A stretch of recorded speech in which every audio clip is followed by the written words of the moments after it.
Good morning. Welcome to day one of the Idaho legislative session for 2021. My name is Ron Nate. I'm a representative from District 34, and I am very excited to be joined by some very courageous legislators behind me. We are here to present what we call the Idaho Conservative Agenda for 2021, and we have 30 legislators who have signed on to this. I want to point out a few things. The conservative agenda is available up here. It's a list of items that we think are very important for us to do for Idahoans, for Idaho families, for Idaho businesses this year. I want to mention that this list is not exclusive. There are many other important items we'll be working on. And I also want to mention that these are the items that we have general consensus on, even amongst the group of legislators behind me. We are not all tied into every single item on here. So if you have a legislator that is working on something maybe a little bit different than one of these items, there's no accountability for each and every item. But in general, the legislators behind me are in support of this Idaho Conservative Agenda for 2021. We are proud to present this conservative agenda for 2021. This year, conservative legislators will focus on the goals of lowering taxes, reducing government, and restoring freedoms. Conservative legislators believe it is time to reassert important checks and balances between the branches of government which have been eroded, especially in 2020. Elections are important, and the voice of the people needs to be properly heard through its senators and representatives who understand their oaths of office and who work for the people instead of working for other branches of government. The 2021 legislative session will be crucial for Idaho families and businesses. We have important work to do in order to keep Idaho safe, restore Idaho's robust economy, and make sure that the money flowing into Idaho government, both from taxes and from grants, is spent well, efficiently, and that we never collect taxes excessively. We must meet our various legislative responsibilities to keep Idaho government working efficiently and effectively while not hindering individual freedoms or entrepreneurial endeavors. The Idaho Conservative Agenda for 2021 is a roadmap for achieving these goals. We encourage everyone who is ready to move forward with robust economic growth, limited government, and maximum personal freedom to get a copy of this conservative agenda from their conservative senators and representatives. And if you ask your representative or senator for one and they don't know what you're talking about, you need to let them know that they need to get on board with this, that they've missed the boat and they should be on it. Thousands of hard copies of the agenda are available here and available from your representatives. Contact any of us, we'd be happy to send you one. The 2021 legislative session is in question due to speculation about delayed or maybe even a shortened session. So it is crucial that we're ready on day one, and we are with this agenda. It will put the legislature on a path towards productivity and advancing conservative values, whether it's a short session or not. We're excited to get to work to improve Idaho's government so it truly works to the benefit of all Idahoans, families, and businesses. Thank you for coming. Thank you from these legislators for all of their work. We've spent months on putting this together and getting legislators on board so that we can get this important work done.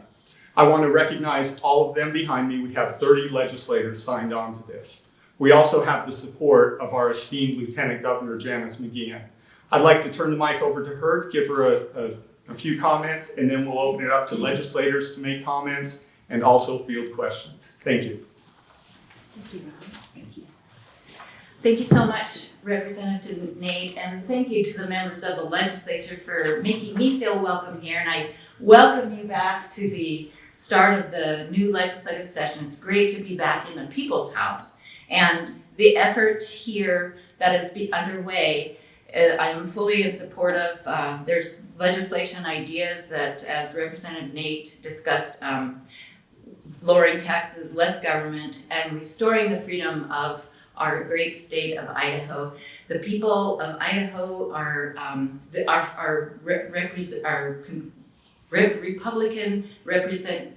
Republican constitutional government is the form of government that is the best to lift the individual into prosperity. And so we are going to work together to fight for this. And I encourage the people of Idaho that as this legislation starts to work its way through, that you feel comfortable to come to your house and make your voice heard to the legislators. And also, my door is always open. So thank you for your efforts. God bless you all, and I wish you the best in the session.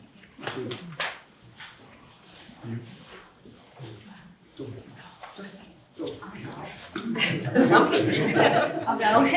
It's not like any of us want to be in the, take the limelight.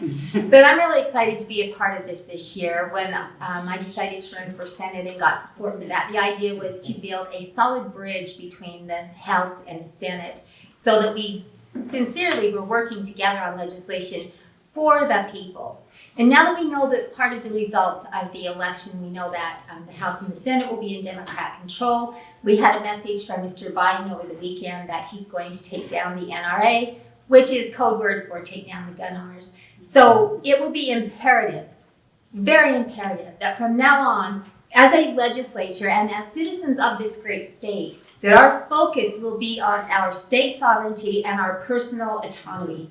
We cannot stand by and allow federal overreach. We cannot stand by and allow our constitutional protected rights that are given to us by our Creator to be trampled on any farther than they are. And we must undo and insulate our state from further advances that would seek to remove those protected rights from us. So I'm very grateful for these other senator and representatives and our lieutenant governor who will join with us all to make this happen, to protect our state. And I encourage all of the citizens of the state of Idaho to be conscious, to be aware of what's taking place in this House during this session, to support your good representatives. It doesn't matter if they're in your district or not. We all need that support. Our lieutenant governor needs that. We must protect our state sovereignty and the sovereignty of the people who live in this state. Thank you. Good job. Hi. One of the items on the agenda is to rescind the governor's emergency declarations, and that is something we are working on for this week. We hope to have a joint resolution introduced this week that will end the emergency, and it needs to be done immediately. Once it's passed by the House and signed by the Senate, it will end the emergency immediately, and that's what I'm looking forward to most this year.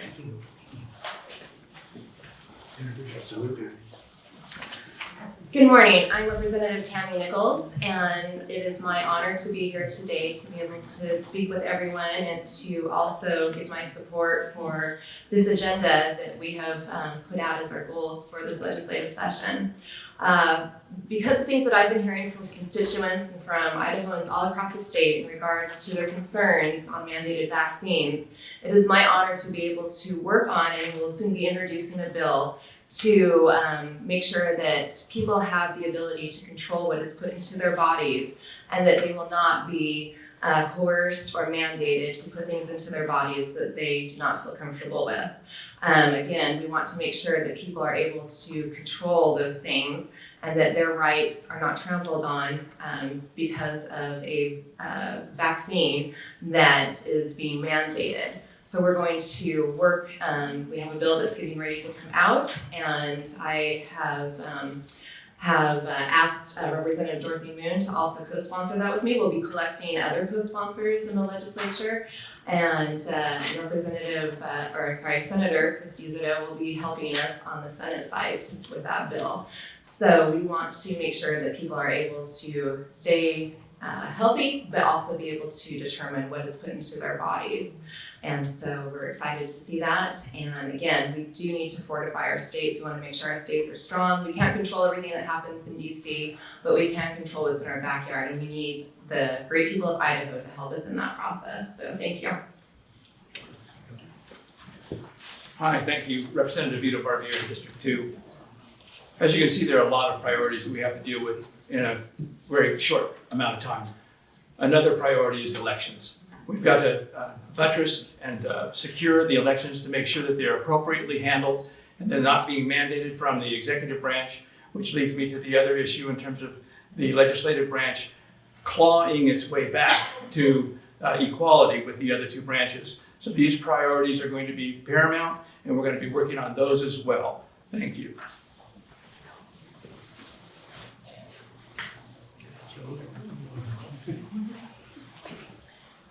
I'm representing Judy Boyle from District 9. And the most important thing to me is the Constitution.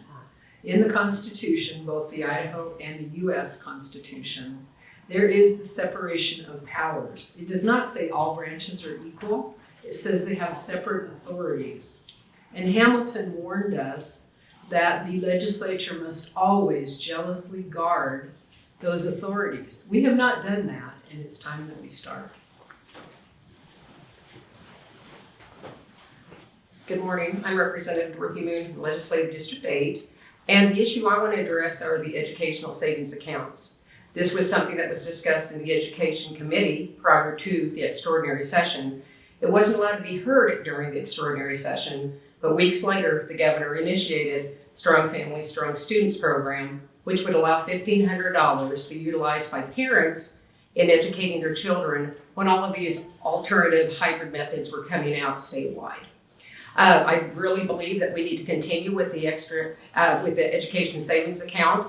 We need to pass a bill that would allow that to be permanently used by parents in this state. So let's be following that as well. And the more information we can get from folks who would like to take advantage of this program, I'd sure like to hear from you and anyone else in the Education Committee. Thank you.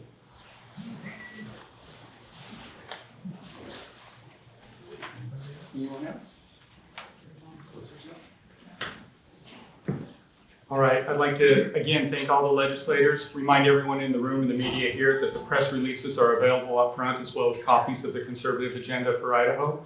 And we probably have a few minutes here. If you want to ask any questions, just identify which representative or legislator or lieutenant governor you'd like to address a question towards. Thank you.